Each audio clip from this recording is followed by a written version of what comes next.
war fighters, Marines, Army, anybody that's training in these martial warfare skills, they know that the economy of motion and biomechanics are just so important. So that's why that little knife from K-Bar, that's why it's a top seller. How many of those have you sold? I'm interested in that. Over the years, lots. I have no idea, but I cannot keep them in. I can't keep them in stock. Okay, that's that way. Yeah. That's indicative, right? Yeah.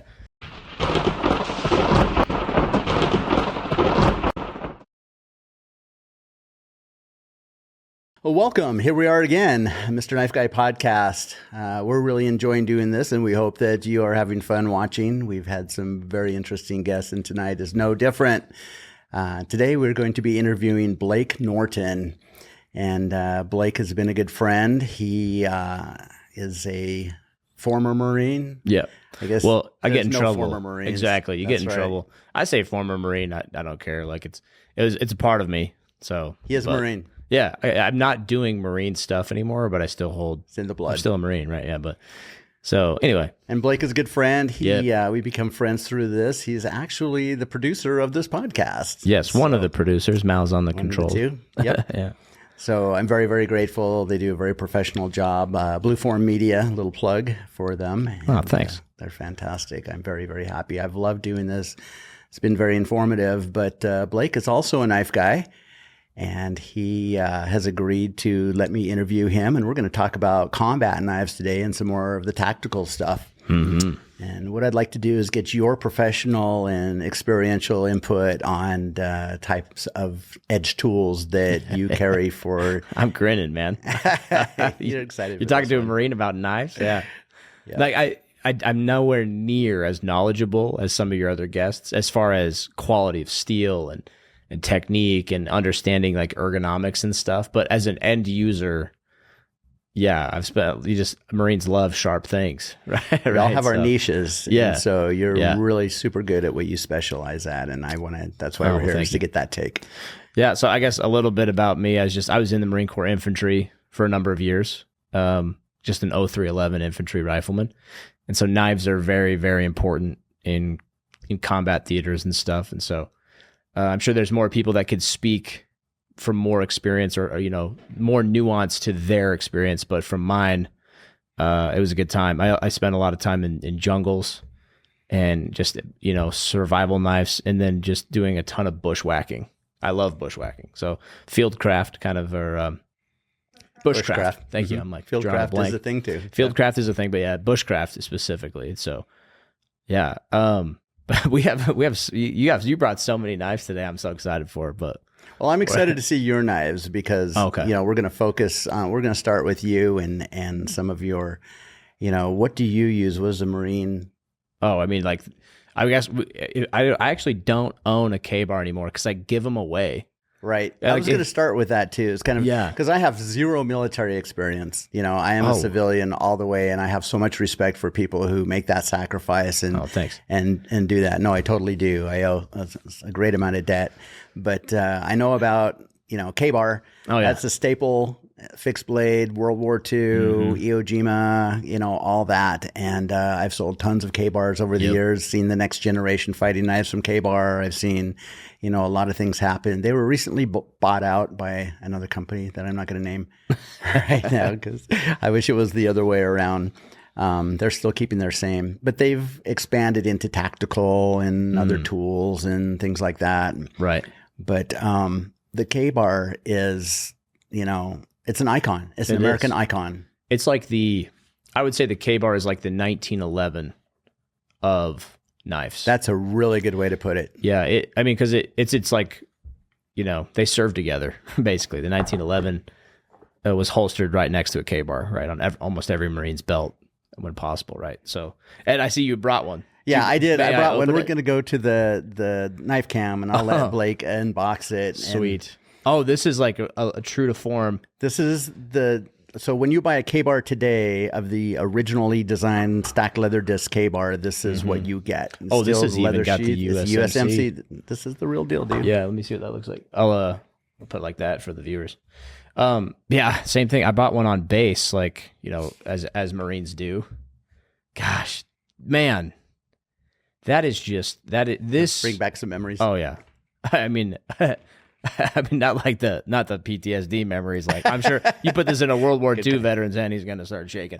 But like, yeah, I think it's almost tradition. I don't know if they still do them, but they sell them on bases. This is the infantry knife, right? Like, also bayonets. I wish I had one, but a bayonet is very similar to a K-bar. And yeah, I guess we could talk right about it. You probably know more about it than me. Just the steel and the manufacture of it. Right. So Olean, New York. Yeah. So what I like about K-bars is the balance.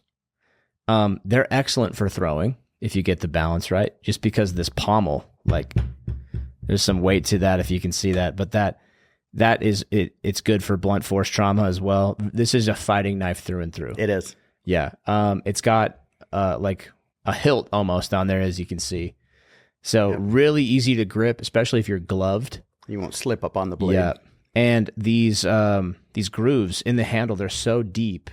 They easily get mud and stuff in there, but like I've heard tell that those grips, or that the way they design that grip, is for blood. When it gets bloody, and it will if you're using it like it's intended to on a battlefield. That's for grip, for extra purchase. Also, you'll notice too on the back strap of this knife, it has this little like tray. It's called a fuller. A fuller, right? And I was told one thing, but I want to hear it from you. What is that for? So everybody calls it a blood groove. Yes. And I don't know, the myth, the legend, the wives' tale about that is so that when it's inserted, that fuller is there to allow air to enter into the wound. So when you retract the knife, it doesn't suction. Exactly. Yeah, this is for repeated stabbing. We're going to be talking pretty gruesome today. This is because R-rated. Combat knives, they're not for show. They're not for shaving. They have many, many uses, as a knife does. But when you build a knife intentionally, it's like when I train firearms with people from time to time just for fun. I've done it, at professional level at some point, but minimal stuff, but not enough to go gallivanting around the internet telling everybody they're wrong. But when people come to me, I had a family member, and it was one of my aunts, and she's like, Blake, I want a pistol. And I was like, okay, whoa. Like, are you actually going to end human life? I'm like, are you okay with that? And she was like, no, I just want to fire it at them and scare them a couple times. I'm like, then yeah, you should get pepper spray or taser, because that tool, like nobody hunts with a handgun. There's some fanatics that do. You put a scope on a 357 Magnum or whatever, and they go boar hunting. For Casull. Exactly. Like you could, they're meant for killing, so you can kill anything. But a pistol especially is meant for men. Like it's to kill other humans. As gruesome as that sounds, but it's just a tool, just like a hammer is meant to drive a nail. And a pistol is meant for self-defense.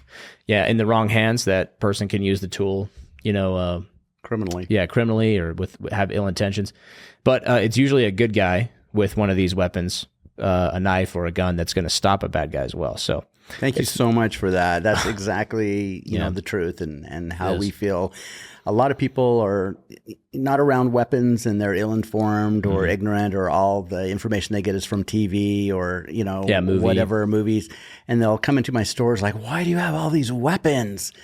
And I have to explain it's a tool, and they all have their own uses. Some of them were designed as weapons for personal defense. But so thank you so much, Blake, for clarifying that. That is truth. Yeah, I think if you're unaware of weapons and what they're intended for, I think, to quote unquote, we said earlier today, you're going to have, you currently have an ignorance debt that you'll have to pay at some point. I like that. So just stop being ignorant and look at things multifacetedly. And watch the Mr. Knife Guy podcast. Exactly. Because you'll learn everything. And this has been a really informative show so far, as from a production side. So I'm just thrilled to be in the seat today. But yeah, talking about K-bars, I'm just going to hold it here. We'd do the whole show on the K-bar. Oh, we could, man. I could talk for hours on this. And like, it's got such a rich history. It's so well made. The Marine Corps has kind of made it their own. You train with rubber versions of these in MCMEP. It's Marine Corps Martial Arts Program. And they scale you up. I should have brought one. Yeah, you have rubber training knife. Yeah, the trainers are awesome because you put a little bit of chalk on there.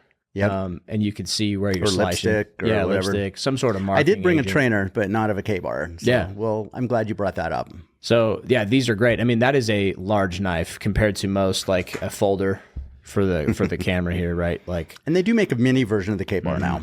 They do, yeah. They make that's the standard. That's the kind of route people are going with, more tactical stuff. Because back in the day, like a soldier, there was no body armor. Right. So you just had your belt and like a harness rig to kind of get the weight off your hips a little bit. And all of your whole life was on your belt in combat. Right. And you might throw a bandolier over you, or there were some other rigs depending, like, you know, the airborne guys, they had some rigs built in so they could jump from planes and stuff. But you could put a big knife on your belt and still run, bob, dive, weave, crawl, do all that stuff. But as warfare has gotten more complex and we've added more and more weight, I think the average infantry, Marine, or soldier weighs about 320 pounds fully loaded. Wow. You know, I was like $145, $150 in my heyday in the infantry. And then as I age, you bulk up, you know, and so, yeah, I was probably close to 350 pounds fully loaded, right? And some of these guys, you're trying to trade that protection and capability. Like, you got to balance it with speed, with agility, and like you got to still be able to move quick, and long distances with endurance. And so a lot of guys have shied away from big K-bars because I thought it was so cool until I had it rubbing me the wrong way on my belt or on my vest on a 20-kilometer hike, right? It changes things. So the needs have changed for combat knives. And then also, they still issue you. There was that debacle with Obama. I was in the military when Obama was there, and he was like, "You don't need a bayonet." Do you remember that quote? No. Oh, I guess it was very relevant to Marines because I was issued a bayonet, and he was talking about how we don't use bayonets anymore. And like, yeah, that was like 09, maybe 2011, 10, that time frame.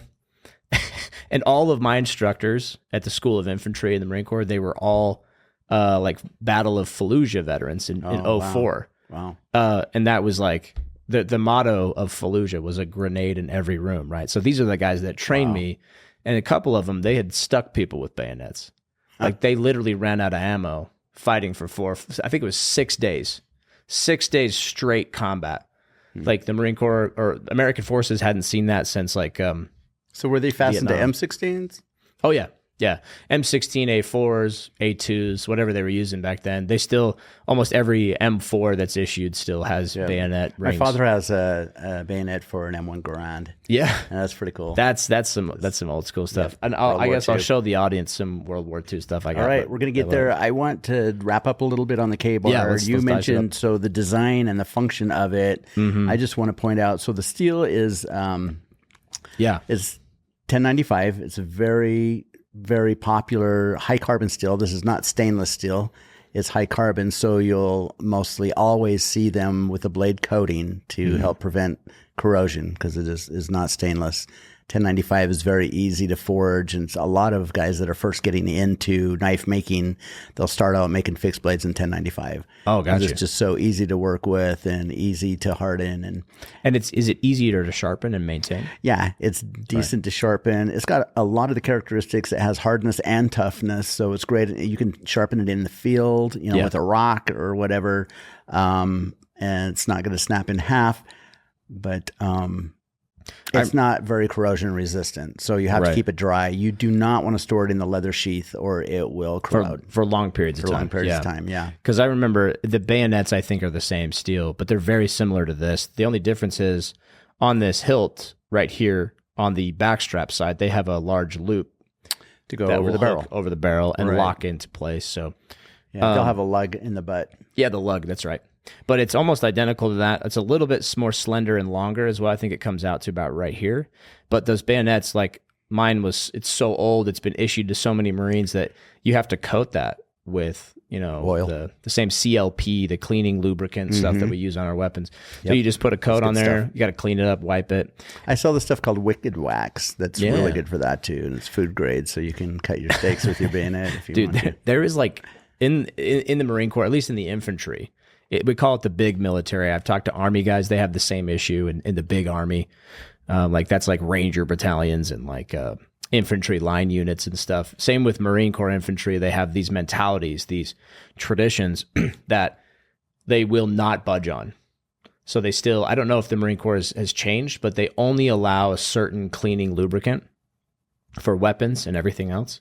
And like will never budge, even though there's better lubricants and better cleaning agents that have like a detergent mixed into them and stuff. So you got to just power through it and just scrub, just scrub every piece of metal. You're just always, but it makes a good soldier. It makes better soldiers. I think it makes better Marines, field craft. You're aware of your weapons.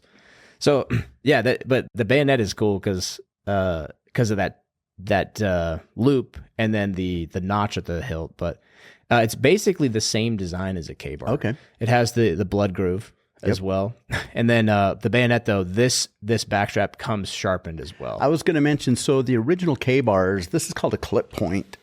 The type of knife, it's a fixed blade, a clip point fixed blade.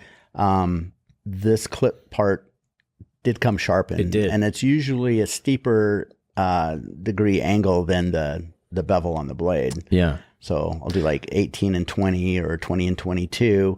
But this part used to be sharp. So you could, that was one of the first things I did. Wire cutters or whatever. Yeah, exactly. The first things I did with that is actually sharpen that. Just for fun. I do that a lot for people too. When they buy a K-bar now, they want the clip point sharpened. Mine was such a bad job, but it felt cool. I felt like a soldier, like I felt like a Marine. And then I just want to point out, I don't know if you can see the handle. These are leather discs. Oh yeah. So they take a piece of leather, same leather as the sheath, and they cut it in an oval shape, and then they put a rectangular slit down in the middle so that it just slides on the tang, and they just stack them and use epoxy and then compress them until it's one thing, and then they take and they turn it like on a lathe to taper it a little bit down towards the pommel, and also to put the grip. Oh, I called it a hilt earlier. In there. Excuse me, I misspoke. Yeah, no, that's fine. Yeah, the pommel. But is that pommel pinned? That's what I was going to say. It's pinned like an actual sword pommel. Exactly. That's so cool. Yeah, there's a hole in the back of the tang, and these just go on. They compress it, and then you put the pommel on, put the pin in, and tap it in so that it's pinned. You can see there's glue around the bottom too, and that's awesome, man. The manufacturer of it. Yeah, and a main reason for this on a bayonet for this. This portion of the knife to be sharpened. If we're talking combatives, I can kind of talk to some techniques. Again, I've never used them on people. I've met people that did, but they instruct this to some degree. But when you thrust or make a stabbing motion with a knife into an enemy, you want to have some options. And so when that is sharpened, an upward pull on the way out, or to control your enemy once they're impaled, you can do a lot more damage that way and make larger gashes and cuts and really seal the deal, and you coming out on top, right? So, and still stay within the Geneva Convention. Yeah, they don't care what you do to each other; they just care about what the surgeons have to deal with, really. Right. So, what the tools look like. Yeah, but so that's an interesting part about the K-bar. Thanks for bringing that, man. That's awesome. We could talk literally all day about a good opening. Great opening. Here's another K-bar. This one is more popular with law enforcement. I'm just going to scooch this out of the knife cam and show this one. This, so law enforcement loves this. It's got a injection molded sheath with a really nice clip. It says K-bar on the sheath, and then there's some like ridges or not quite jimping that you can push the knife off. And then it's a little tiny. It's a punch knife. It's almost like a punch dagger, but it's only sharpened on one side, and it's got this handle that has a cant to it. So it's almost like a pistol grip. It's very ergonomical. So like if I was to use this, I think why they're awesome for law enforcement, and they're getting more popular with military. You'll see operators with knives like this, or some of these knives is what I've adopted into a lot of my kit. The shorter fixed blades. They're shorter, right? So compared to the K-bar, if you had to hike for 20 miles, which one would you rather have, right? And the kit and the equipment that we use to carry knives has changed a lot with Kydex. But yeah, these are fantastic to reach down onto a belt and it's really easy to assume a fighting stance. And so, or in your vest, a lot of cops carry them in the vest. Pull them in the vest, belts. They go under equipment too, so I can do a down yank to get it out. So this, for me, this would be a tertiary on a fighting belt. So I have a pistol and something I could grab. If I had to drop a rifle, I could go to the belt or the vest. Kind of like the one behind me, that vest behind me, but that's right here, just right off my pec. And so I have a body armor plate, and it kind of presses up against the plate. But if I have to drop a rifle, if I get tangled up in close quarters combat with somebody, the concept is, where is that knife? And if it's here, it's don't even have to look. I'm just dropping my pistol grip.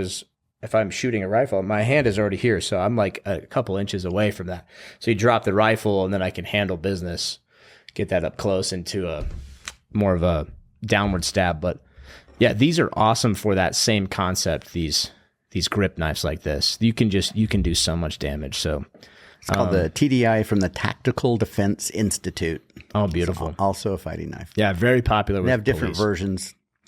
It's funny because now that we have, so K-Bar represents all the armed forces, Air Force, Army, Navy, Marines, and now Space Force. So you can get a Space Force K-Bar with baby blue handles. It's kind of funny. Yeah. That's cool. I mean, hopefully they'll go conquer the galaxy with these. But all right. Yeah, these are fantastic. You can get the Space Force TDI version as well. Yeah, and look at the difference, right, of just the evolution. These are way easier to wield. So from like a combative standpoint, right? Let's say you're a boxer. Which one are you going to feel more comfortable with employing in a self-defense TDI, situation? definitely. Yeah, this one for sure. Like that's a punch, right? It's got a good reverse grip too. It does, yeah. And that's a lot of cops use it like that. I've seen it. Obviously, it's on the belt line, but the handle's going towards the center line. So it's just ergonomically, I'm up right there, almost like I'm pulling a pistol out of a holster, right? So it's right there, and then you can, and this is more defensive. If I was going to go offensive with a knife, that's where, to me, this is offense. And same with the K-bar, right? Or you can double fist it. Yeah, this is an offensive posture for me. And then if I was to flip this is more of a defensive posture, in my opinion. Of course, I'm no expert with knives. Some guys would argue the other way. Yeah, it just depends. But yeah, it's interesting though. But it's so interesting to see the method of fighting, the ergonomics between these two. This is just medieval almost, So. All right. Thanks for showing those, dude. Exactly. I'm going to put them away and make some room. I want to see what Blake has carried and used and get your rationale and reasoning behind your choices. Dude, I'm excited for this. So I'll put a couple knives out here, but my philosophy when it comes to using a tool, if I'm selecting something that's going to potentially save my life, like body armor or a weapon of some sort, or rifles, pistols, knives, I'm not going to go cheap quality ever. But I'm also, I constantly mentally, everybody should adopt this kind of mentality. Be ready to part with your weapon. I mean, don't let it happen, but use it. Like, don't be afraid to break it. Don't be afraid to chip it. Don't be afraid to put it through hell. Don't be afraid to train with it and use it. Like, if I buy a knife, I'm going to use, excuse my language, I'm going to use the shit out of it. I'm going to beat it. It's going to be battered, so it better hold up. And if I lose it, I didn't break the bank, so I'm not like looking for a $400 Benchmade, right? So that's my philosophy. Now, when it comes with rifles and other weapons like that, obviously don't ever lose your weapon. I wasn't implying that. But use your stuff. Like I have a very expensive AR-15, very expensive body armor, ballistic helmets, and I train with them and I batter them. And I go to training events with people, and they have, there's no shame in keeping your equipment well kept, but you can tell who's using their equipment and who's not, right? You go to a range and everybody's got shiny toys, like brand new out of the box, like Kydex, or not Kydex. Yeah, Kydex is one, for holsters, and the what do they call that? The Cordura fabric, right? For MOLLE that we're going to talk about. Ballistic nylon, all that stuff. You could tell, like mine, if you look at closely on that, It's hammered. It's hammered. If I go grab it, that's like a $500 vest. I'll get it. Mal, get it. Thank you. But I'm gonna bring it here, and I'll just tap it, and dust will fly everywhere because we're out in the desert training. So if I'm gonna use something, like, there's so much thought. Oh, thank you. Yeah. So I think you can see this. Yeah. Yeah. So it's flying. Yeah, I'm gonna use this stuff, and I brushed this for like 4 hours after we trained with it. It was just a dusty day, right? So it hadn't rained for a while, so a lot of red desert dust. But this is what I was talking about. This is actually one of the knives I'll show right away. I love Gerber. I've used them the most, probably. I'll set that there. But one of the first things I look for when I'm getting a knife is, how am I going to carry it? So a Kydex or anything like that. This one's interesting. I'll kind of show the camera here. And I'll see if I can put this in the knife cam. Yeah, so this is the inside of my cummerbund of this vest. And this Gerber has some mounting options. I've just gone with some Velcro here onto the MOLLE webbing. Is that showing up okay? More. Yeah, pull it in, thank you. And it just sits there. So all I need is some retention. It jostles around a little bit, but when I'm wearing the vest, my body is part of the tension. And so it wedges in really nice there. And then I'm looking for quick detaches. I love leather, but like leather holsters or leather sheaths for knife that have like a button. Those are great for scout camps, but I would not take that into combat knowing what I can use with Kydex, right? Because this click, that is so important for retention. This also has a good little thumb tang. Just push it off. Yeah, for push off there. But yeah, these are great knives for that. So that's what I look for most, is like, how am I going to actually carry this, and where am I going to place it on the body to employ it in a self-defense manner? So to go back to that the little tactical K-bar that's like kind of like a punch blade. Those are awesome and very popular in law enforcement because it's so easy to carry and to use, and multiple options for carry.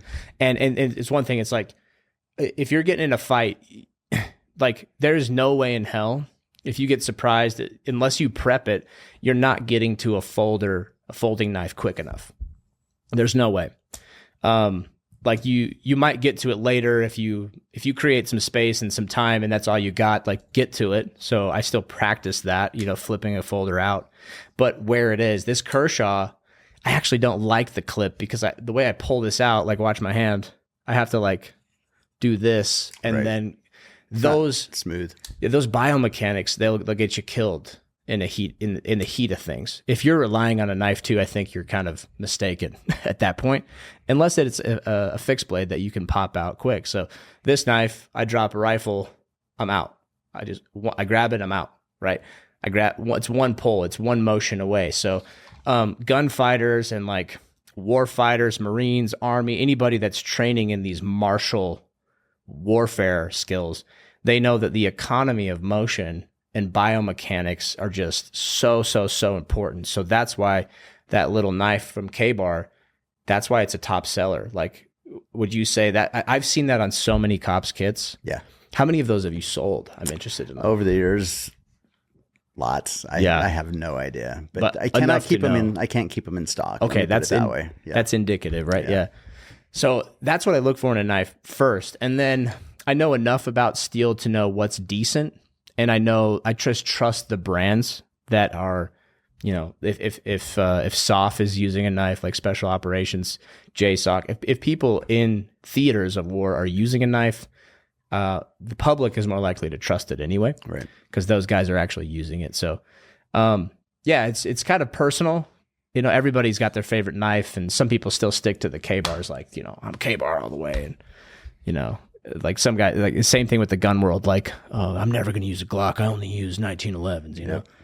But like it's very personal. Ford and Chevy, same thing. So before you put that away. We're talking about carry options, and I have a lot of customers, they'll want a combat knife, and I'll show it to them. It's even got, MOLLE options, and they're like, what's MOLLE? So what's MOLLE? Yeah, what's MOLLE? So tell us, what's MOLLE? MOLLE is MOLLE. Right. I don't know the actual acronym. something military, whatever. But to me, it is the stitching of it is the sinew, the tissue that holds all of your life-saving equipment and mission essential equipment together. It is like the tendons, the tissue that holds your gear together.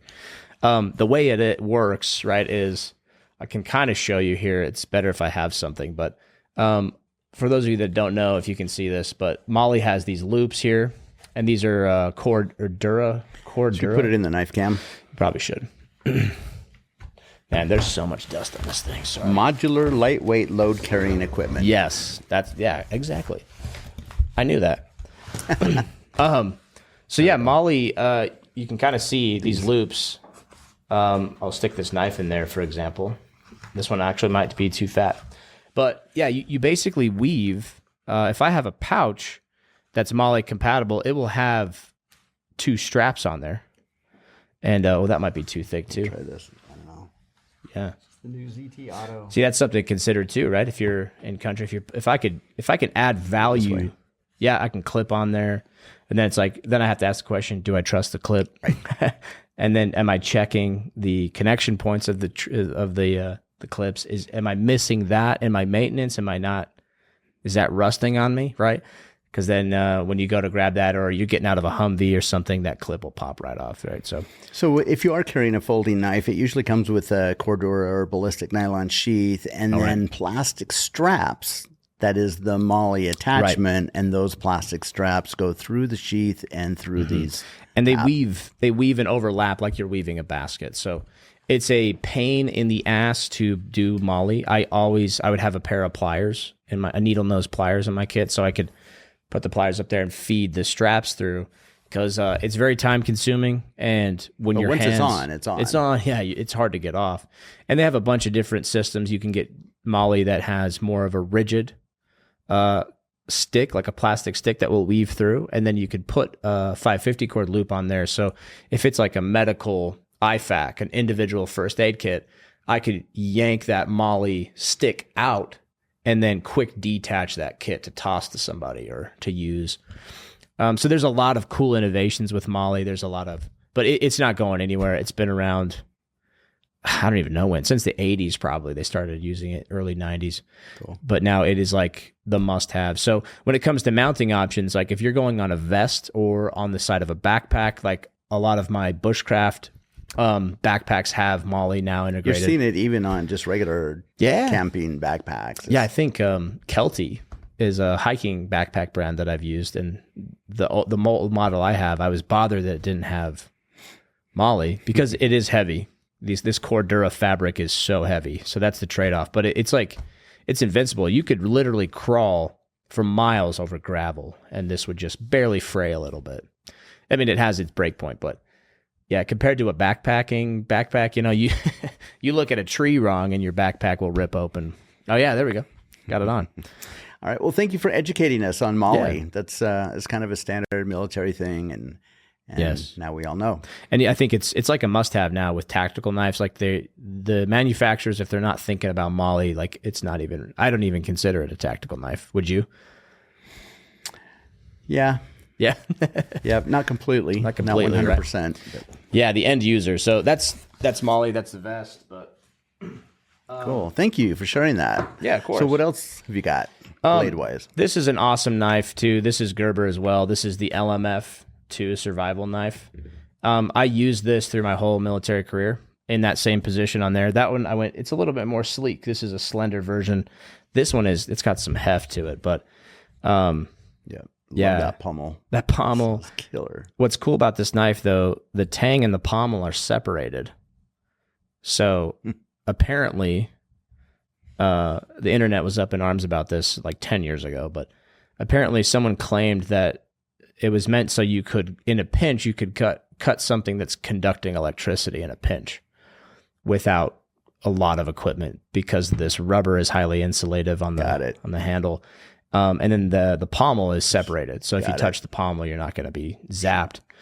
So somebody claims they like cut a generator on a special operations mission and killed the lights. And I'm like, what kind of video game are you playing, dude? But so it's kind of cool. But the Gerber, the reason I got this is because if I'm taking something into combat or something, or as an infantryman, you're thinking about different layers, right? Where the K-bar is awesome, this is thinking of it solves 10 other problems that normally you wouldn't need, but in combat you might need. So the fact that the tank's not connected, so if you do have to cut something conductive, you have that option. It's also got the pommel is a glass break. Right. So if you're trying to extricate yourself, gold crusher. Yeah. Oh, yeah, and it's also a weapon. Yeah. I mean, it is very big. And then these holes, they were drilled specifically for 550 cord. So this can be fastened into a spear, and it's hard to see, but you can feel it too. In the center groove, it actually concaves in. Probably can't see that. It concaves into the handle here. So the handle actually has a saddle. You can see it. Yeah. And so that I can butt that up against the edge of a stick to make a spear, and it will that concave just holds the spear a little bit, right? So this is a great knife for that reason. So I can grab a length of 550 cord that's usually on a bracelet or something that most infantry guys wear, and then this can be fastened into a spear for survival purposes, right? And then the back strap of this knife, you can see how thick that is compared to some other knives. Even the K-bar is actually pretty thin compared to that backstrap. So this can be a tool, so I could set this on a log, and then I could grab a stick and, we'll compare it. Yeah, a little bit thinner. I mean, the K-bar is not weak in that area, but just for reference, you can see that. But anyway, so in a survival situation, is if I don't have an axe or something, I could set the blade on a piece of wood and grab a log and start splitting that for firewood or something. So there's so many uses of this knife. I also, a serrated edge, if I'm getting a fixed blade knife for bushcraft or for combat or anything, you got to have a serrated edge. They're way harder to keep like sharp, right? Unless you have the tools. Do you have the conical files? How do you sharpen and serrated? So it's funny because serrations are so controversial. Talk to guys. I personally am not a cowboy. I'm not cutting rope and twine all the time. Right. I feel like it's a waste of blade, but I understand the concept where you're coming from, where it's an additional tool. And I know some guys love serrations because they will hold their edge longer than a plain edge. And of course it depends on the type of steel and the usage and right. And there's different type of serrations. This one, as you can see, I don't know if you can see it in the cam. It has like a large serration and then two small serrations. There we go. Yeah, it's kind of like a staggered serration. What's the official name for that? Yeah, I'm drawing a blank right now, but it's a very popular pattern. So there's a couple of ways. The easiest way to sharpen a serrated knife is to just bring the backside up. Oh. So you grind on the backside. Back. Yeah, and it kind of creeps up the and so it serration. Will resharpen it. But after a while, after using the serrations, they're going to go away. So then you do need to recut the teeth with the file, like you were saying. And so there are graduated diamond files that you can use, different sizes for the different shape serrations. These are scallop serrations. There's also the Japanese use like a wave serration. There's all different types. More like akin to a bread knife. Right. Yeah. So these serrations go in, some go out. And pros and cons, there's no right or wrong. It's just, like you said, how you use it. Yeah, to me, they're more utility to me. But this is to let you guys into the Marine Corps mindset. When you're in the Marine Corps, they condition you to kill, right? Like that's why there's that in Operation Iraqi Freedom 1, they made a movie series called Generation Kill. Because over the history of American conflicts, the military has gotten better and better and better at brainwashing their troops to kill better, right? The shape and the size of targets that we shoot at, like from day one when you enter boot camp in the Marine Corps to when you walk out, you're a killing machine. You don't even think about it. You'll just kill. And so they grain that into you. Like they'll as a platoon, you're getting dressed by the numbers and it's super annoying. Like, put your right sock on your foot, right? It takes forever because they're disciplining you. They're breaking you down. But to reply in affirmative in the Marine Corps, you just say kill. So like, put your boots on, kill. Wow. Brush your teeth, kill. Eat your food, kill. Go over here, kill. Kill. And then if you get like special instructions, you're like, aye, sir. No, sir. Yes, sir. Aye, sir. Right. But yeah, if you're being responded to as a group at boot camp, you say kill. And so that's just kind of the mentality there. But as they're not training you to like win a cage fight. So these guys are like, oh, I'm a fighter. Okay, well, the reason you fight is to kill in the military, right? It's not like you don't go till the bell rings or till the refs break it up or till like the other guy taps. You do that in training, but the end goal is to not do that. And so they teach you these techniques. If they're teaching you knife fighting, because they teach you a bunch of bayonet techniques and knife techniques with rifle, without. And then there's some more advanced stuff. And I don't know if they teach this stuff anymore, but everybody sees in the movies, like Rambo, he'll go up behind somebody and slit their throat. The real way you slit a throat and why they stand by serrations is for the sawing motion that's required, because it's not just a clean, it's actually a stab inward and then a saw outward. So you enter here at the jugular and you saw out. That's how you slit a throat. We're going to have to put a rating on this podcast. Yeah. So disclaimer. Yeah. If we're talking combatives, right, these things have to be considered. And I'm not glamorizing this. I want to preface this. This is not glamorized. This is for trained personnel. This is for people that are signing up to defend the country. We want those boys back home. Well, civilians, they don't realize, when we say thank you for your service, they don't realize the sacrifice of your humanity, and in some cases morality that you're making to protect us, to keep this a safe country. And, whether it's a just war or not, like, it's still an oath. It's still, right. Yeah. Thanks for saying that, Brent. That's actually good. I like to deflect that because I know a lot of guys that are more deserving of the thanks, but there is a sacrifice. I have not met a soldier that didn't deflect. That's You're good. humble. You're all humble. Good. That's how they should be. But yeah, this is what we talk about day in and day out in the infantry, is these techniques. And so that's why I stand by the serrations, because I want options, right? Even though in bushcrafting, I've gone away from serrations because I'm finding I want more edge. So that's the trade-off, is like options or more edge, right? Yep. So, and that's what I say too when people ask me. I say, well, if it's good steel, it should hold an edge. Right? You should be able to cut anything. Yes. If it's a plain edge and it's good steel, it should be able to cut anything. So don't waste your blade. Yeah. Well, I want to show, maybe we can lean into bushcrafting more since we've gone down the dark rabbit hole, but I do want to show one more combatives option.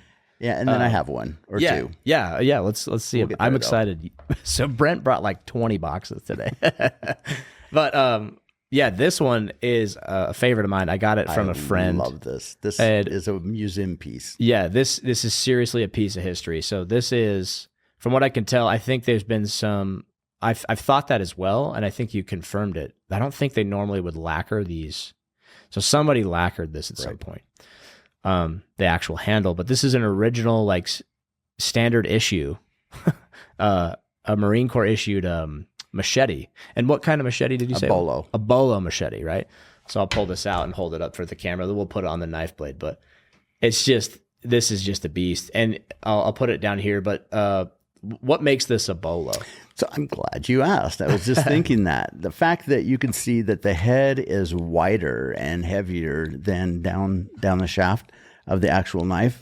When you are swinging this, it creates more inertia and speed and weight with the heavy head. So when it actually makes contact, you have more leverage, and it's going to cut through, a lot heavier. Because I worked with, when I was in the jungles working with other nations, they were like, their machetes were so razor thin, you could like bend them like a spatula. Right. And you could swing them all day because they're so light. Yeah. But I guess a lot of machetes from like El Salvador, you'll see like that. They'll make and it's just kind of like whatever they can grab, like sheet metal, and just make it into a machete. Yep. But yeah, this thing, it's got that thick backstrap as well. Yeah, that's a bushcraft. This is a bushcraft knife. Yeah. So, and I don't know if you can tell on the camera, but the edge starts here and it goes all the way around to here. So it sharpened the whole length, tip, and onto the back. Yeah. So the width, very utilitarian. The width up here makes for better inertia, better strikes. Yep. What's the advantage of having this back here on the upside? You know, I'm just looking at it as a utilitarian tool where you can, use it as a bushcraft tool. You can get a double swing out of it, when you're coming the other way. Kind of like the clip point, the sharpened clip point. You can also use it with this kind of a motion for scraping and cutting. Oh, I didn't even think about that. Yeah, it's a lot of... I bet you this curvature also fits perfectly with bamboo. You want to hollow out a bamboo track? Sense, yeah. Yeah. I'm just thinking of the jungle applications. It's a survival knife. It is. And you can see here too, I don't know if you can see that on the camera, but it says Marine USMC right there.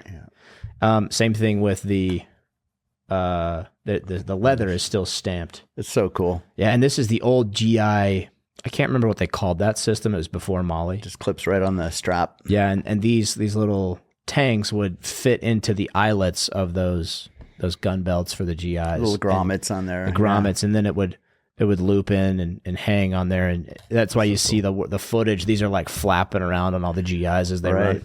There's no. Yeah. Well, you could put some cord and tie it to your thigh. Oh, I'm sure. Yeah, or strap it to a pack. If you can see let's get it in the camera there. A really cool brass.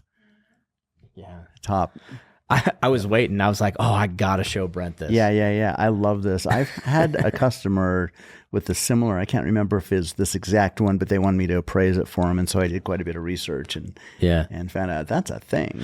Well, I'd like to shout out my buddy, Ben Fisher, who is an officer. He stayed in the Marine Corps and went officer, and he was flying Ospreys. Oh, wow. But I think he got this passed down from some family, and we were kind of exchanging some stuff, like as we parted careers and stuff. Anyway, and he handed this to me, and I was like, no, dude, you can't. Yeah, but I'm honored. So I'm only going to pass this down to another Marine. So if you want to get cozy with me, just buy me some drinks. Maybe I'll leave it to you. It is a museum piece. It's definitely something to keep in the family. And yeah. Well, I knew you'd appreciate that. Definitely. But, a little piece of history right there. So cool. So here's something more modern. It's a combat knife. And what's the first thing you notice about this sheath? Oh, yeah, it's got the MOLLE, right? Yep. This is actually a good example. Yeah. That's my price tag. I got it on special. If anybody wants to buy it right now. Yeah, we got to plug your Mr. Knife Guy right above your head there. MrKnifeGuy.com. You ship nationwide, right? We ship worldwide, actually. Yeah, I just shipped out Push Dagger to Belgium. Yeah. And all over the place, Italy, Taiwan, Singapore, South America, a lot. I've shipped to Afghanistan during the day, probably. Oh, yeah. You were there, yeah. Oh, I never went to the Middle East, by the way. Oh, okay. Just for the record. Well, I had a very weird Marine Corps career. And then I did some contracting stuff for a stint that I'll leave out of this podcast. But I have to ask you about that. I was just... I was in Central America a lot, and it was weird. I met another Marine recently too, who had about the same time as me in a jungle, which is it's not as common when there was two war fronts going on in the Middle East. So, but yeah, that's my service. So if anyone wants to rag me down in the comments, please do. But there's tell MOLLE. me about this. There's MOLLE on the sheath, and then it has so it's soft nylon. Shows Hogue right there. The sheath was made for Hogue. Ooh. There's the knife, but it's also got an injection molded insert, so you're not going to cut up the inside of your sheath, carrying it or taking it in and out. This knife here was specially made for one of my competitor knife dealers, actually, but I had a customer who acquired it, brought it in and traded it up. Hogue is known for their pistol grips. If you're a gun guy, you know that Hogue pistol grips, there's a big common thing. A lot of people put them on 1911s. Mm-hmm. Yeah, every kind of gun they make grips for. And they have developed this, it's called Damascus. So we know what Damascus is. Yeah, I was going to say, that's a good play on words. It is. It's really, really cool. So Damascus is a process where you take two or more steels and you weld them together, and it makes a cool pattern. This is G10 material, and they've done that on their grips where they take several different types of G10 and make it look like Damascus, hence Gmascus. And now a lot of people are doing that, but Hogue started it. This is a single piece of A2 tool steel. It's a Tonto blade. This is a Tonto edge here, and it's got this saw back on it that is just vicious. You could literally cut branches off of a tree with that. Feel that saw back and tell me what you think about that aggression. Yeah. I think from a bushcraft standpoint, I would have a hard time sawing with that. But yeah, it's not the best saw there is, and it's not the best batoning knife. It is more of a combat knife. It's got a good vibe. Yeah, to me, I'm sure some people like this. I would worry about how the knife cam. There's no there's no stoppage here. Yeah. Sorry, I'm looking at the TV. There's no stoppage here. No hand guard. Yeah, I like to have a little bit more. Because if you're stabbing hard, you're going to hurt yourself. Exactly. Because then what's going to happen is you slide up the knife right as you stab. You slide up. So yeah, slashing though, pretty good. The Tonto is for stabbing, right? Penetration. It's a penetration angle. But yeah, this would be really nasty to do a forehand or backhand on something. Like you could really do a lot of damage either way. Again, it has the holes drilled. Yeah. You can, lash it. Give you some options there. So yeah, they're in the right direction. I'm sure this would appeal to a lot of people. I know a lot of operator types, they shy away from big knives like this. That's where if you can conceal it, if it's easy to get to, if it's small, if it's practical, and this is what I'd say is fall in the impractical side, but it is definitely for fighting. Right. That's but also it's got some heft to it. And it's marked down too from 350 to 275. Yeah. So there you go. I mean, here's the thing. I'd buy it. But would I carry it on my kit? Probably not. But would I put it in a bug out bag, a survival bag? Yeah. Why not? I mean, just for the steel alone. Right. And that it is a full tang. Full tang. Yep. And then pommel's got a wedge on there. It's good skull crusher on there. That's a good one. So yeah, it's a cool knife. This is a great knife. Yeah, and I'm just running my hand over that. Yeah, you could mess something up. That's very aggressive. And then can I take a look at this? Yeah. So this is awesome because the soft Cordura fabric with the MOLLE, so you have tons of mounting options, and then it has an actual hard Kydex sheath too. A good options for belts as well. Yeah, not a bad setup. You can tie it down. This to me would be a great pack knife. I'd put this on kit that I'm packing in, on a backpack, wherever it's applicable in that regard. Do you mind if I sheath this? I want to feel how this goes in. It's pretty smooth. You can go either way with it too. Yeah. Now, what does it have for retention? It's just tension? Yep, that's it. Yeah. See, that's another consideration too, depending on your job. You like the snap in? I like snap-ins. Sometimes that's required. I never got jump wings or anything. Marines kind of get the short end of the stick, but the airborne guys I've talked to or people that are doing jumps or scuba, like retention of your magazines, retention of your gear is the number one thing they look for. So if they were to buy this knife, they'd be like, can't retain it as well as I'd like because you hit you have a bad shoot deployment. That'll rip off, right? You'll lose it. And you don't want to lose a knife on the way down. No. But anyway, this is an awesome knife, dude. I really like that handle grip, though. So I want to show you these couple. I ran into this guy at a show one time, and his name is Oliver Hannon, and he started a company called Sly Steel, and he was expert on ordnance demolition. Oh, yeah, that was the EOD guy you were telling me before the show. Yeah, and so he came up with this is a dagger, and it's a good solid piece of 1095, once again. Double-edged, flat piece with a hollowed handle. You could do a lot with that, and it does have this Kydex sheath. It's got tons of holes so you can attach whatever type of carry clip you want, an ulti clip or a C clip or D clip or whatever. And then this is the exact same knife. He's got different sheath options. This one's a little bit thicker. Cops like to carry this under their vest without the scales. This is with canvas micarta scales. Oh yeah, exact same knife. It just has the handles affixed, and there's liners as well, kind of cool red liners on there.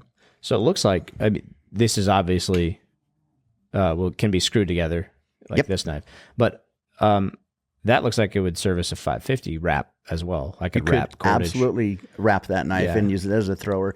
I want to bring something up because you mentioned throwing knives, like throwing a K-bar, and I cringed just a little bit. Oh, me too.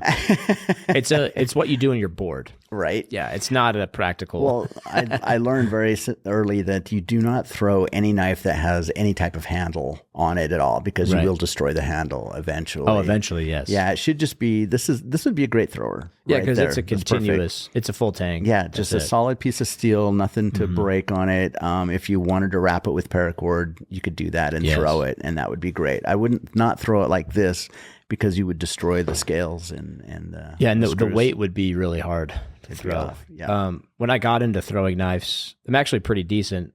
Mal, can I tell that story? So Mal threw a surprise party with a bunch of Marines. When we first met, she got my whole unit to a surprise party. Wow. It was amazing. And I normally don't get surprised very easily, so it was cool. I'm like, you're here? What? We're at this restaurant. Anyway, but we were at like an Airbnb. No, it was a hotel. Sorry. So Mal got like this big hotel suite, so everybody was there.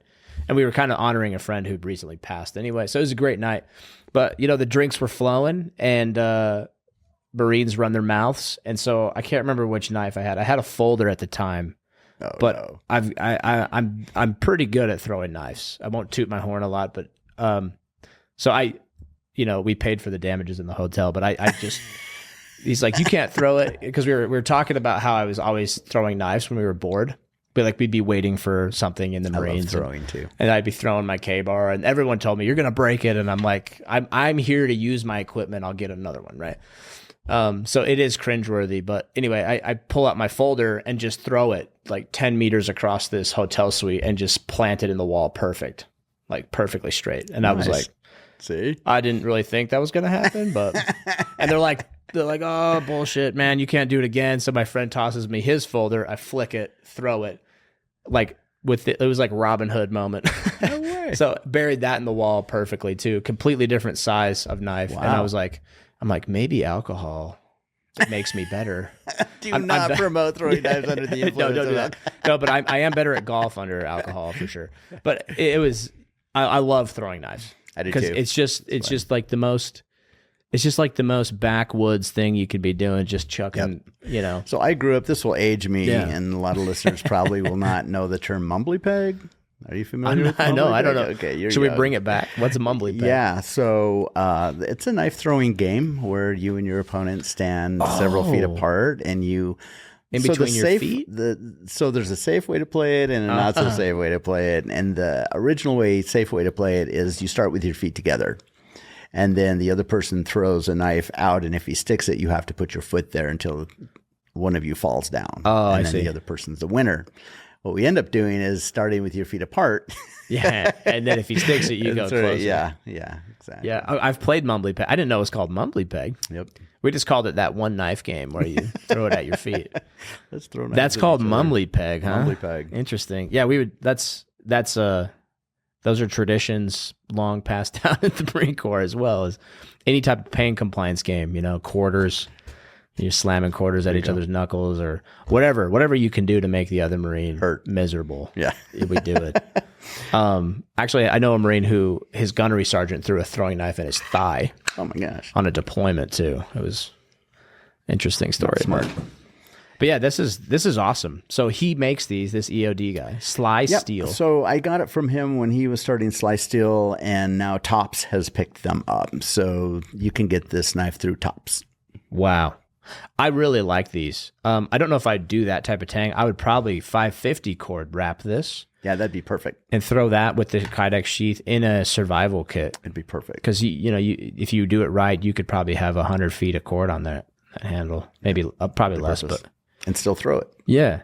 So Bushcraft, how much Bushcraft stuff do you sell at Mr. Knife Guy? A lot. We are SE dealers, and SE is the name when it comes to Bushcraft as far as the types of knives. Jeff Randall, He's known for Randall Adventure Training, the rat knives that Ontario Knife carries. That's his design. And he does adventure training. He'll take a bunch of guys down to Bolivia, and they will do survival training with his knives. That's no joke, just with his knives. So what's kind of funny, he's got this little tiny knife. The smallest one's called the Izula. And he told me the story. If you look at the knife, there's an ant on the knife. Well, you've heard of the bullet ant? Yeah, down in Bolivia, there's the bullet ant, and it's seriously like a 2-inch insect, and it's purported to have the most painful bite of any insect. It feels like being shot. I've had one on me.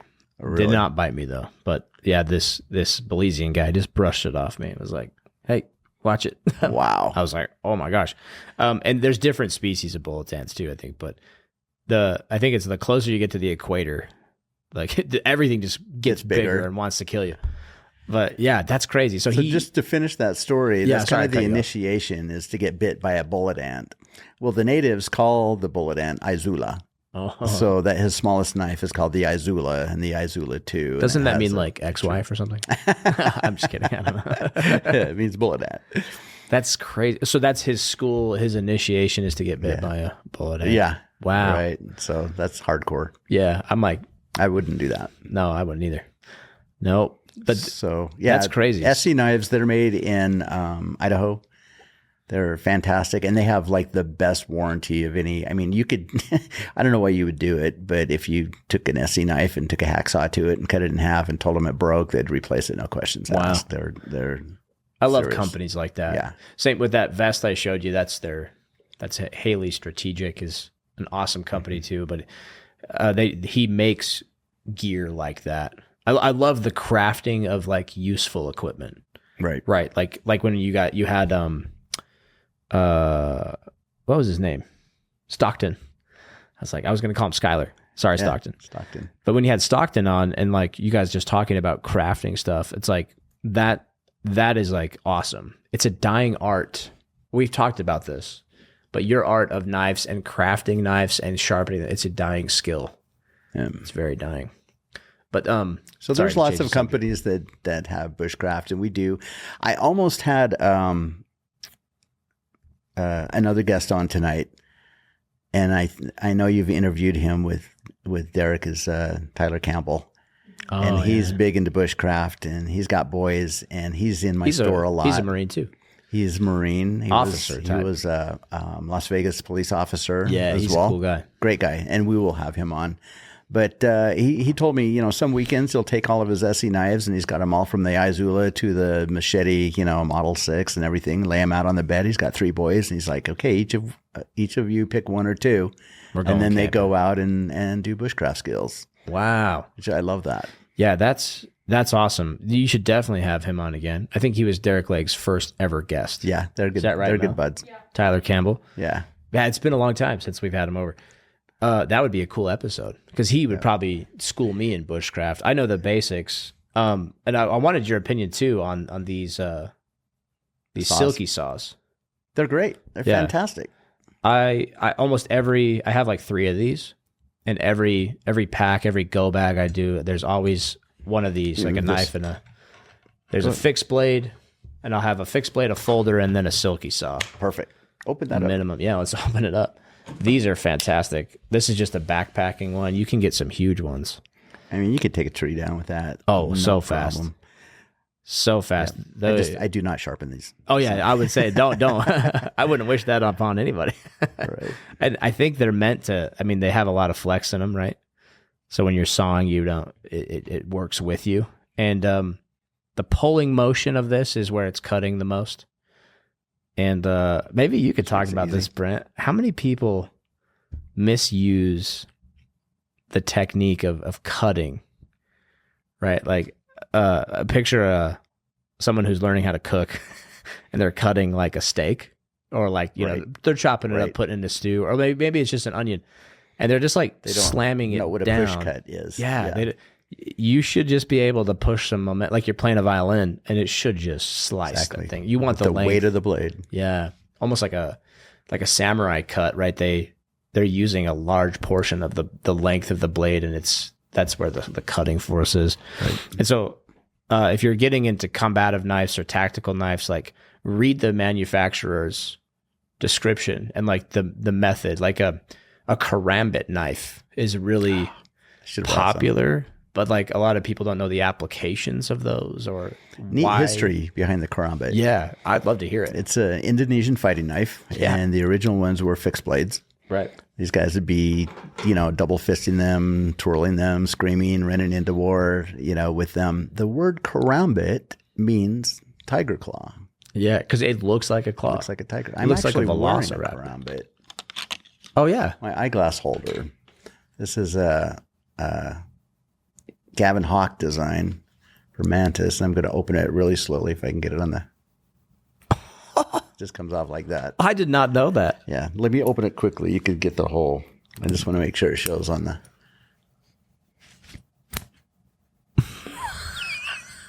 Is that cool? Yeah.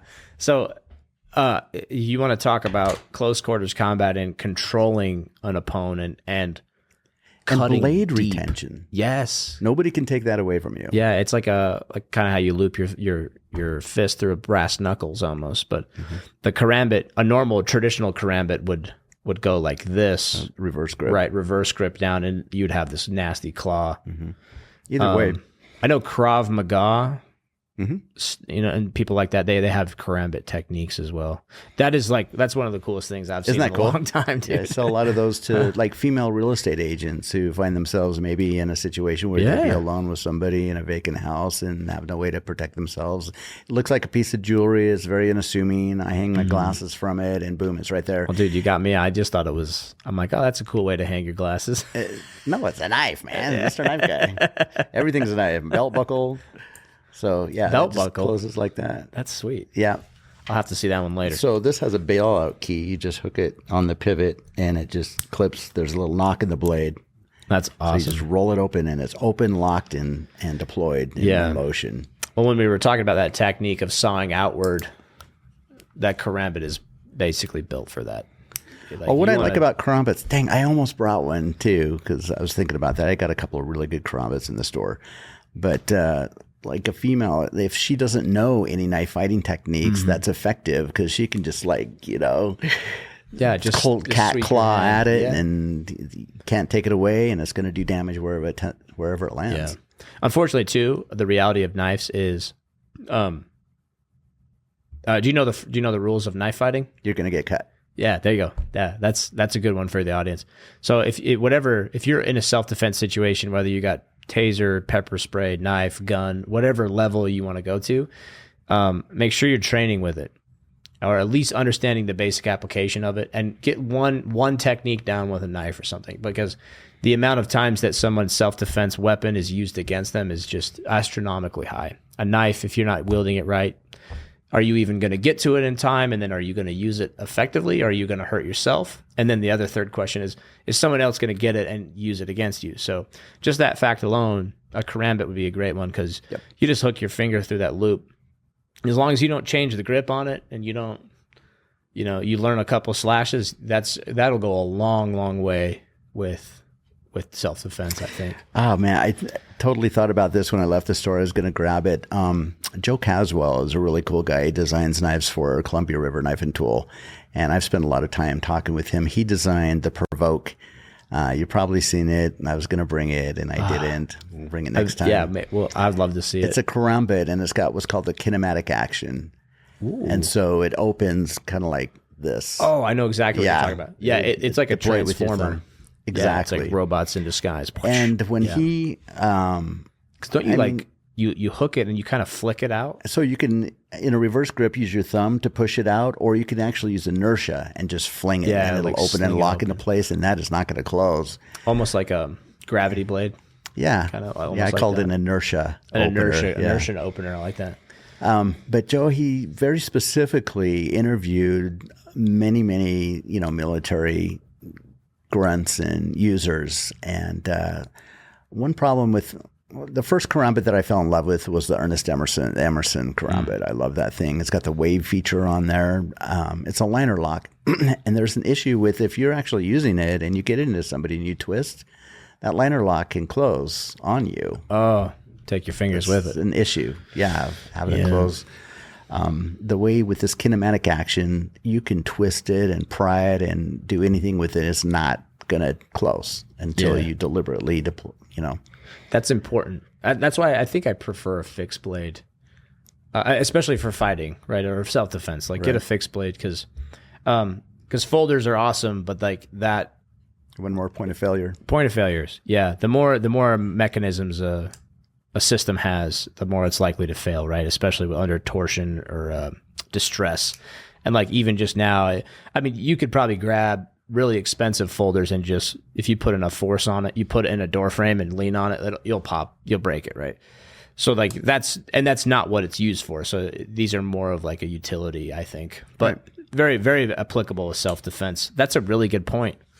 I didn't even think about that. The way a karambit can actually. I'll have to bring it in. Man, this is cool. But this back to bushcraft, I guess. This is like my go-to. You can build so much with a saw. And then, do you sell axes at all?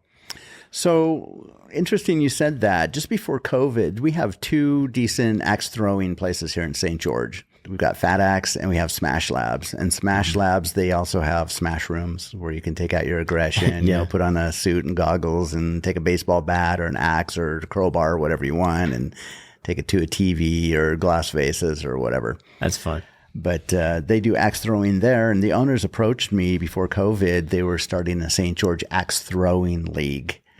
And which I thought was totally cool. So the 2 places got together and you could do, axe throwing there. And I actually sponsored it as Mr. Knife Guy. And we did specialty axes with the St. George Axe Throwing League and the Mr. Knife Guy logo on that burned into the axes. That's awesome. It was really cool. And then COVID hit and the whole thing fell apart. This logo, right? But that's actually my mark. It was, the whole logo. The whole shebang. Yeah, this is like your watermark. Yep. You can get these patches on your website, right? If you order something on the Mr. Knife Guy website, we will throw in a glow-in-the-dark patch for free. So that's... Oh, this glows in the dark. Yeah, it's awesome. I love patches. I got a collection of them. So thank you for that, by the way. I call it my Special K. Yeah. That's a Protect TR5 in our logo. So my favorite auto. That's awesome. So then you got that on the throwing knives there, or throwing hatchets. Axes, yeah. Axes. They're like straight up axes, like full size? Yeah, so I guess there's a competition specifications. It cannot be like less than 19 inches and it has to be made out of, wood. And I see. So there's some rules. But when you go to axe throwing places, those are not the type of axes that you get. They get the full metal because you're going to beat the crap out of it. And, and it's just fun. So there's a little bit of that here. It's not huge. We can get axes and so there's like tactical tomahawks. Yeah. What have you got? That was well, I've had a tactical tomahawk. I had a like SOG. The SOG. Mm-hmm. Yeah. Those are the most popular. And they sold them at the military base PX. And so I was like, that's so cool. And then I did about 1,000 push-ups because I bought one. But yeah, I as a badge of honor, I was like, I'm carrying this now. So I tried to implement it. It was too bulky for my purposes. But for bushcraft, I think they're great. It's okay. But this is my go-to bushcraft. That is awesome. A Husqvarna. That is awesome. I'm actually I got to treat the wood a little bit more with your edge too. Yeah, please do, because as you said, you don't want to store it in the leather when you're talking about the K-bar. I store this in the leather. Well, this is a little different, dude. Nice edge. I've done okay. I feel good. I've used this a lot. Mal can testify. And I've put a lot of work into maintaining that. I think I got a little bit of rust on there though. So with an axe, I mean, that's going to happen. It's solid carbon steel, and it's easy to take off. And it's not going to destroy. There's so much metal there. It's not going to hurt the integrity of it, unless you leave it out in the yard in the rain for years. Right. But so don't feel as bad about letting your axe head oxidize as your, K-bar. Yeah. Oh, yeah, that's true. Yeah. So yeah, but fantastic. This is their camp axe, I think. But Excellent wood. I can't remember what type of wood it is, but if you look them up, Husqvarna. Looks like hickory or something. I think so. That's usually common for handles, right? Because it's just so hard, so sturdy. Yeah. But also, this one is fun. So that's kind of my Bushcraft combo. There is a fixed blade, not always this Gerber, but those three right there is like Bushcraft, sweet for sure, for me at least. But I'd love to hear Tyler Campbell talk about that. Right. I just came across this tool and I found it's for making tools. It's a Bushcraft tool, and I should know the name of it, but I don't. It's got a round cutting end, so you can take it to a stick and pound it. You can make your own axe blade. Yeah, you could do that, but it's actually circular. And then it's got an auger on it with the same diameter hole, so you can make like ladders, pegs, and you can drill pegs and holes. Yeah, you could put a stick through it, drill it. Yeah, you could do that. But you can also like it'll create the peg that fits in the hole, so you can make like shelters and ladders and fences and that's so cool. All sorts of cool things. I just picked one of those up and I haven't used it yet. But oh man, we should go. Let's go Bushcraft. I want to go. Let's go.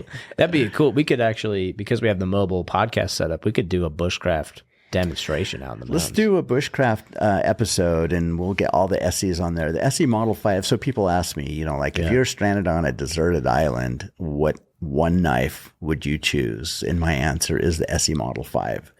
Ooh. It's a lot like that big Hogue that I showed you, but it's got a 1/4 inch spine.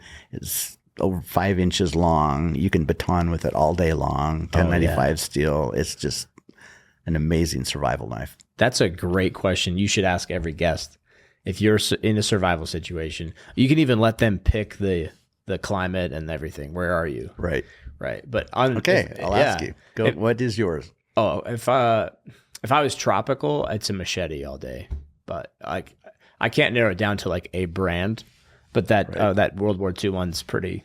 That would work. work.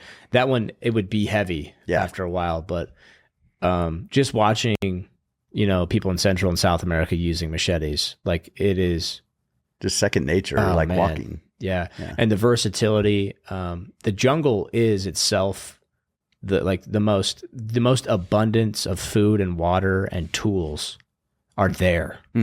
It's so crazy because we were doing jungle survival and stuff like that. Some of the schools that the Marine Corps does and some other things. And I'm just like, the hardest part was for me, a Rocky Mountain kid trying to start a fire. I was like, it took me 8 hours to start a fire. Is it because it's so wet? So wet. And it was during the monsoon season too. So it was even harder, but but then they started showing you like the sap from certain trees, and they show you techniques of how to, you take kindling, it's wet, and you put it on your skin underneath your blouse or your shirt or whatever, and your body heat will dry it out faster. It's still going to be moist. Sure. But yeah. And then you have a little plastic bag, or one of them had like a little Altoid tin, and he would put like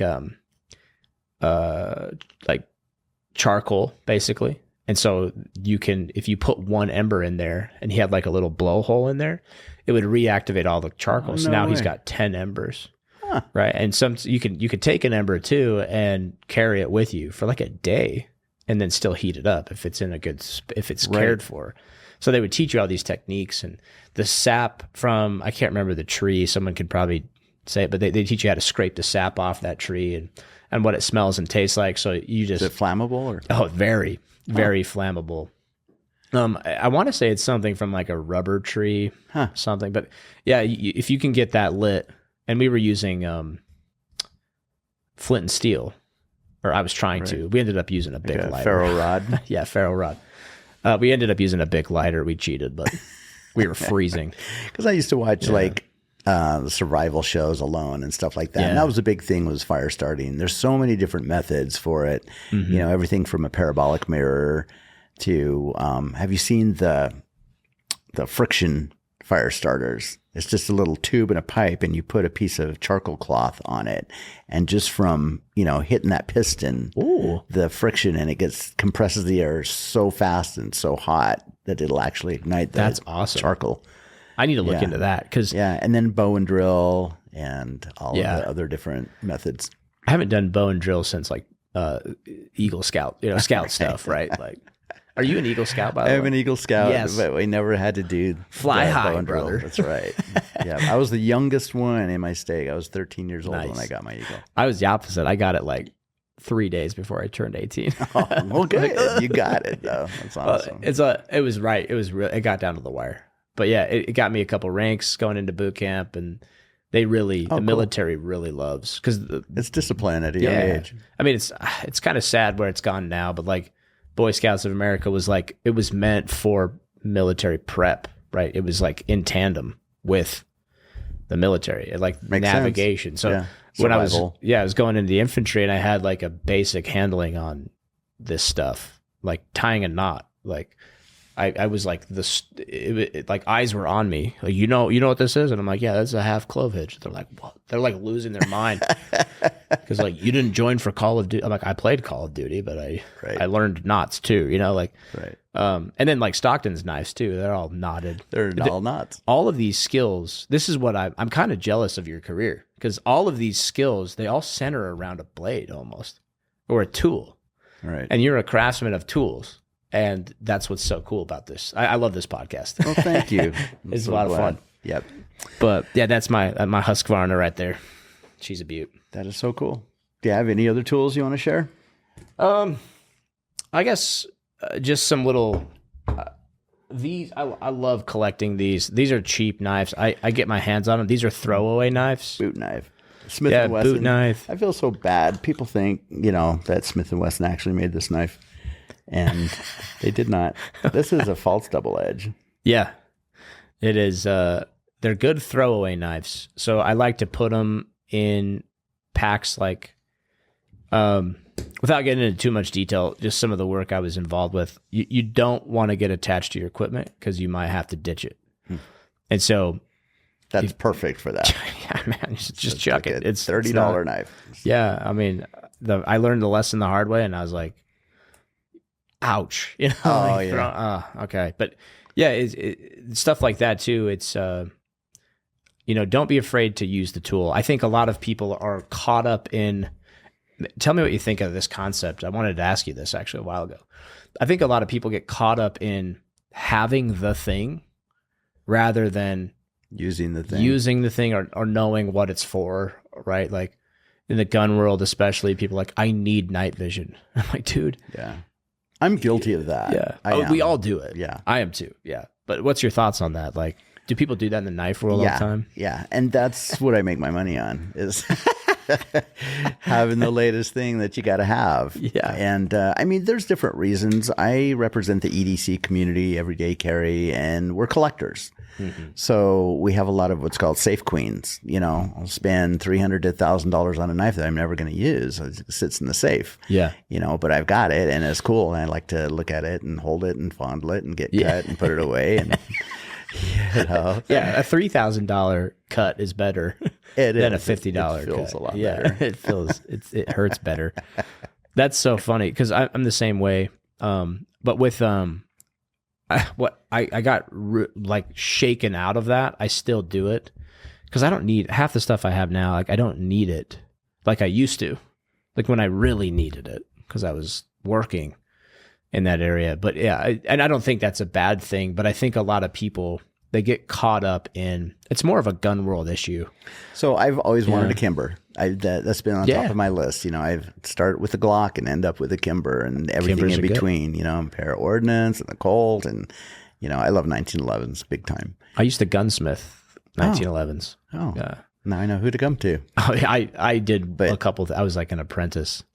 I know how to do a trigger job, and that's about it. So that's very valuable. Yeah. But I got my Kimber. I've never shot it.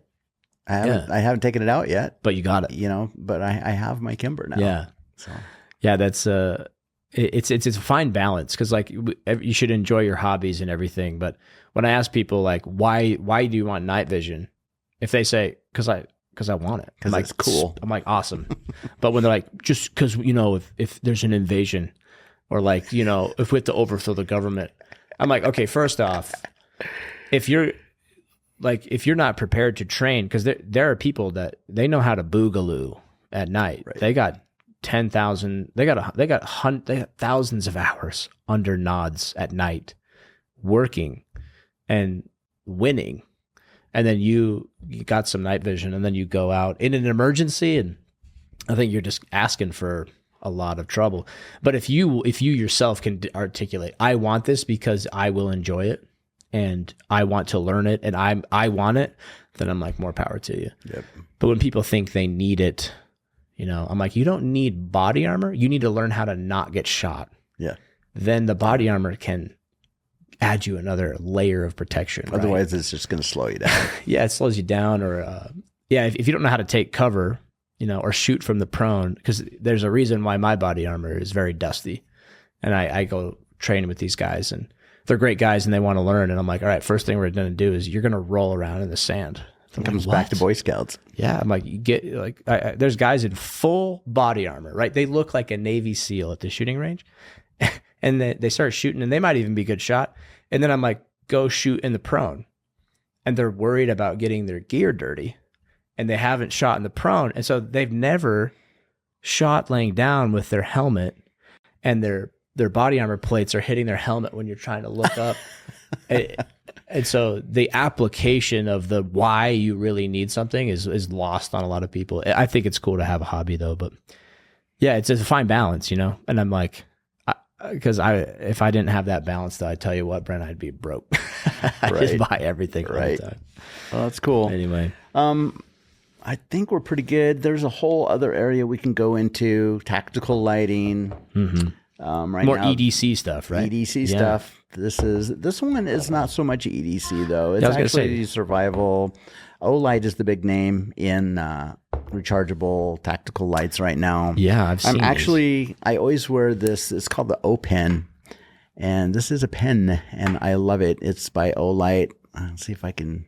So you hit the top. Oh my gosh, you can see, dude. And it goes, and it goes. It's bright. The cool thing about this is it's EDC. It's a bolt action pen, so I can sit and annoy my wife all night long just playing with it. But there's also a light where it writes right there, so you can write in the dark. What? See that little light? Are you seeing this, Mal? That's kind of cool. No, are you seeing this? I'm just kidding. Wow, dude, this is. How do you turn that off? So just retract the sweet pen. And you can have them both on at the same time. And the coolest thing is if you take that bolt action and you push up on it, it's a green laser. What? I know, you got to have it, right? Oh my gosh. See, what gets really dangerous is when you want something like a Kimber, right? But when you want something that you could use every day, that has applications beyond what you could even think of, right? Then it's a must-have item. Yep. So PowerPoints and cat torture. Dang. This is so cool. Did you notice that we also engraved the Mr. Knife Guy logo? Oh, no. That. Okay, I got to get a Mr. Knife Guy one. Do you sell them in black? Yes. I have them in the store right now. Okay, I'm going to come buy one like this week. They're awesome. An Olight, people. That's awesome. That is an amazing tool to have on you. It is. I've also got my baton. I love this little guy. And what I love about it the most is it has this double clip. Oh, yeah. So you can clip it. I don't know if I can show this or whatever. You can clip it this way or this way. And it's got a whole bunch of from moonlight to super, super bright. It's got an induction charger. You just a magnet. And I can put it on my hat, like when I'm out walking. Oh, my gosh. It works great as a headlamp. See, this is where if me and Brent hang out more than we already do. But wait, there's more. Yeah. This guy, this O-clip, I have fallen in love with, and I actually engraved the Mr. Knife Guy K, the special K, over the logo there. We got to show these off. Let's put them in the... They're pretty cool. I'm making a production call right here. Here, I'll take this one back. Yeah, this is the stuff. I love this kind of stuff. So, okay, we got the O-Light pen. O-Pen, excuse me. And then this. The Baton. The Baton 3. Mm-hmm. Look how small that is. I've got a longer one, too. It's the Turbo. What's really, really cool is while it's charging, there's a little light in the switch that it glows green if it's charged and red if it needs charging. Right. While it's charging. It's kind of cool. That's helpful. A lot of manufacturers don't think about that little stuff. They really think about details. So this has got a USB-C charge right there. This is magnetic. It will. Let's see if we can. Yeah. It's magnetic. and it will clip as well. Dude, that's and it's amazing. Got some really. Let's see, where's the? Make sure I'm in the. That's pretty bright. If you double tap it, we've got red flashing. That's if another you triple thing. Tap it, we got our strobe. That's another thing too that a lot of people overlook with EDC is if you need red light, like what are the applications of having a flashlight in your EDC is, I think, very, very important. Of course, I don't have any of my EDC on me because we're at my house, or in our studios here. So, but yeah, the light applications, but people forget about red light. Definitely. I did a post on Instagram. I got a ballistic helmet, and it came with like a little snake light. And one of my friends was like, why the red light? And I was like, I went on this. I did a post about it. Yeah, just talking about the applications of red light. Well, tell us. It used to be called a map light. Yeah, that's basically what it is for. It's a red light. Just the wavelength of the red is going to catch the human eye a lot less. So, but with optics, though, with like thermals and night vision and stuff, they're getting so advanced, especially with this Ukrainian conflict. All the data that we've been passively watching happen, red lights and all sorts of lights, foam lights. Even just the back glow off of your night vision, thermal and other things, they're seeing it. Yeah. So red light, it's light in general will get you killed in a battle more than anything. If you're not, noise and light discipline are preached constantly in combat units. So in an EDC environment, it's, you want options, right? Like we were talking about serrations and straight edge or whatever. Right. You want those options. And so with your EDC, if you can have a multifaceted light like this one that can go red, right? And you understand, I would even go down to the minutia of how do you switch to red? Because if you have to go through white light first and then get to red. You do not. You don't. See, I think I'm going to buy one of these now. They're cool. That's my question. I'm out right now, but I just put an order in. They've got a pro version of this that's really cool. And then they've got some arc lights that have UV as well. Green laser and UV. Green laser. And then, I mean, think about the signaling capabilities, right? If you have those plans put in place with your family, with your friends, right. And you have that in your pocket, the size of a thumb drive, right? That's what's killing me. And then this has even if you need to jump your car at night. Yeah, that magnets onto the hood. Yep. Magnets onto your wheel well. You got plenty of light. Changing a tire. But it's got a half a lumen moon mode too, if you want low light. So really low, yeah. You want to maintain. And then there's also a thing too, like let's say you're in the worst case scenario at night, power's out, right? I think another thing you could do too, as your producer, if we come up with little role play scenarios, like what if situations based on their current EDC, you could do a little bit of like, here's a scenario for you. That's a great idea. And then you can kind of fill in people's gaps, right? That's what, mission planning is. Like if you're going to attack a bunker and you're planning it, I'm going to plan it as the red cell. You're going to white cell it. I'm going to red cell it. And then we switch. So now you're planning your own assault as your enemy. That'd be fun. You do those little RP things, but I'm going to do this. Yeah. There you go. Let's see if we can. Oh, we'll charge it up. Yeah, so that is look at that glow. That's a game changer. Oh, I like that a lot. Can you see that on the camera? No. Here, we'll kind of shield it. Yeah, there it is. There you go. Yeah, that's cool. But that stuff, that options, and such a small package too. So if you guys have a white light, consider going red too. If you need to read something, information, and you don't want to give away your position, or you don't want to lose your night vision. Right. You're like, I gotta stumble through this creek bed to escape, and like I can't see anything, right? Or you want to maintain that, but you need to look, whatever the situation is, you need to look at something. Consider red lighting. A lot of people, I think, miss red light in their EDCs. I am lacking it currently because I didn't know about this guy. For you. Yeah. Cool. So that pen's dope. Yeah, I mean, Brent's the guy. You also brought, well, maybe you save those for another one, but this one, as your producer, this is a must-have talk about right now. So EDC, challenge coins. I feel bad because a lot of people, they're like, what is it? What's the challenge coin? What's the challenge? Yeah, it's an aspect of military culture that's kind of going away.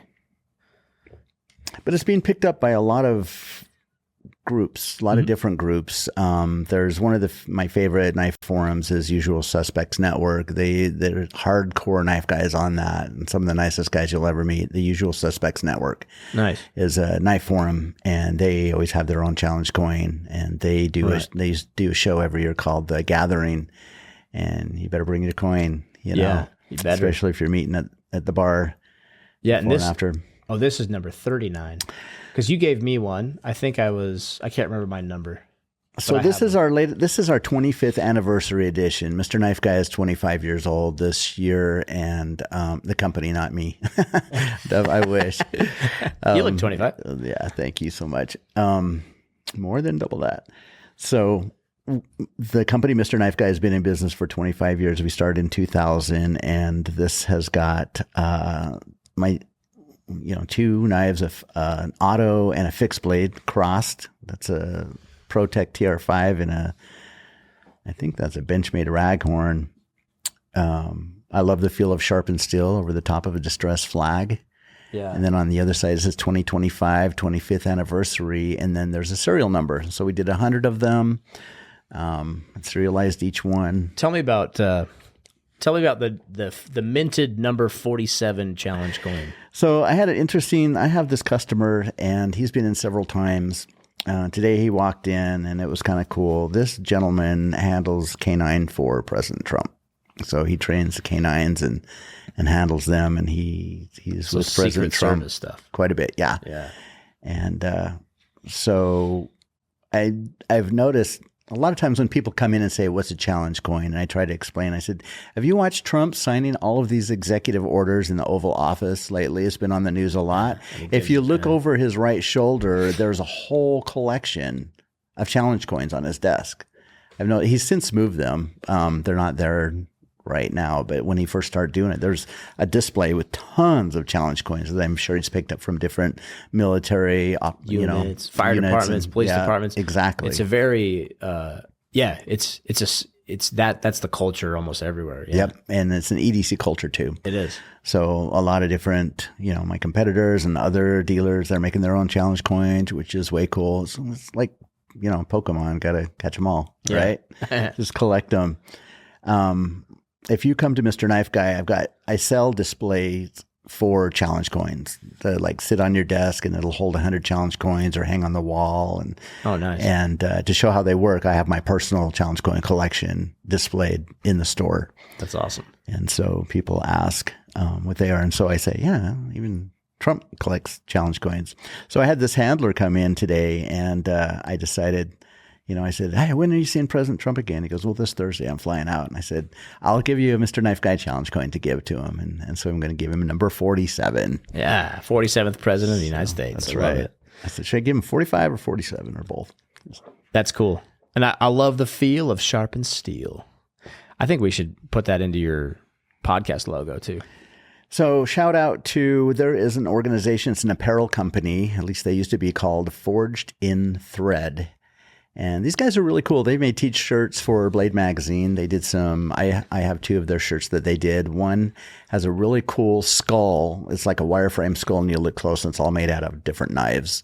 And then it says Knife Obsession Disorder. So KOD, it's, what we're all afflicted with. There's no cure. And then they've got another one that has a brain. It says Knife Brain, Born with It. And different parts of the brain is like scale materials, micarta, G10, bone, cool. Blade shapes, and, so it lists all the different. But I approached them, and they actually came up with this design for a Mr. Knife Guy exclusive shirt. And so we sold Mr. Knife Guy shirts with this on it. I love the feel of sharpened steel. A couple of different knives. They were generic knives that they didn't want to represent a brand. And then they went out of business after COVID. So. Oh, man. So I'm being selfish. I'm going to look at this. I'll tell you all about it, audience. That's so cool, man. I love the tattered flag in the background. That's so cool. Awesome, man. The hardest part about 25th anniversary designing a challenge coin is deciding what to put on it. Because there's such little real estate. And 2023 edition we had, it was kind of funny. It was a decision coin. Because I have a lot of guys coming in that can't decide, and they'll flip a coin to decide which knife or if they should buy the knife. And so in the 2023 edition, it says, St. George, Utah. And on one side it says, yes, buy the knife. And on the other side it says, flip again. Flip until you get it. That's Genius. Right. Yeah, that's how Mal and I will go on dates sometimes is we'll roll a dice. We'll write six dinner options out. Oh, that's a great idea. Can't make a decision. I'm like, That's a great idea. Toss a die. And we have to honor the dice. Remember that, Mal? We're like, I'm going to show you real quick because I promised. And yes. This is a Spyderco fighting knife. This is actually, when you first brought this in, I was freaking out about it. It's kind of cool. We've got a plain edge edition. One thing, I hate their clips. Sorry, Spyderco, but you don't get it. That's the full serrated edition. There's a plain edge edition. And then, like Blake was saying, you need to train. If you're going to use something, you plan to use something, train. There's the red knife edition. Oh, this is the trainer. Yeah. Yep. Yeah, they wouldn't even trust us with these. They gave us full rubber ones. I've seen the black rubber. Yeah. Yep. Yeah, they were like bright like blue. the red gun, the blue gun. Yeah, exactly. Yeah, these are awesome. And if you have a common knife, this is for your audience too. If you have a common knife, put these out here. If you have a common knife or a large manufacturer, they almost, maybe you can correct me, but I'm pretty sure they usually make a trainer version of it, especially if it's selling well to certain, armed forces or police. Yep. They always make a trainer. The tough thing is, though, is that it usually costs as much as the actual knife. Yeah. And that's sometimes a bitter pill to swallow, paying that much on a non-functional knife. These are not that way. So this is called the Temperance fixed blade. They did a Temperance folder, 142.50 on the actual fixed blade. And then the trainer is not marked. 135. So close. It's close. Yeah. But I mean, if you're serious, it's worth it. It is. And this feels really good. It's hard to demonstrate knife techniques while you're sitting down. But yeah, this is an excellent forward thrust or downward slashing grip with that thumb. My thumb wants to naturally rest right there. So it's a decent design for a fighting knife. Ergonomic, yeah. That was the issue with that other knife is like I didn't know where to put my thumb because you have to counteract you're going to stab something. Right. So yeah, you have to be able to That's stop one thing I love about Spyderco's. They have, most of their knives have a thumb ramp. It's true. I've noticed that too. I've noticed too with some of these folders, not as much on that one. There's some folders that I have, but I mean, Benchmade, this is actually Mal's knife. That's why I brought this one, this blue one. This is our super thin. You know what we could do? We can mod this out. We can put tritium in the thumb stud and tritium in the access bar. Then we can put tritium scales on it too, or we can put tritium bar in the lanyard hole. So it kind of like glows, has a little show to it. Yeah. But that Spyder feels amazing. So there's a trick you can do with marksmanship too. If you're trying to find your true point of aim, right? You've lined your sights up, you're at a table or you're prone or even with a handgun. And I'm closing my eyes already because that's what you do. But you line up your sights, and then what you do is you close your eyes, take a big deep breath, but you maintain your shooting stance. And if you open your eyes and you're still on target or like really close, then you know your point of aim is good. And so when I train people is, hey, get your stance down. So because they'll unknowingly, like their feet will be facing this way slightly, and then they're aiming this way. So their natural body point of aim is not aligned with the target. And so they're wondering why they're always fighting the sights. And same thing with marksmanship when you're prone or with rifles. And so it's kind of the same with knives. It's like, okay, don't worry about what it looks like. Close your eyes and pick, like, obviously don't cut yourself, but close your eyes and pick it up. Use the trainer. Yeah, exactly. Let me switch it. So that would be so funny if I cut myself. But yeah, close your eyes and pick up the knife and then just kind of feel it in your hand. And like you can just feel where it's going to feel good, right? And I feel like that's locked in.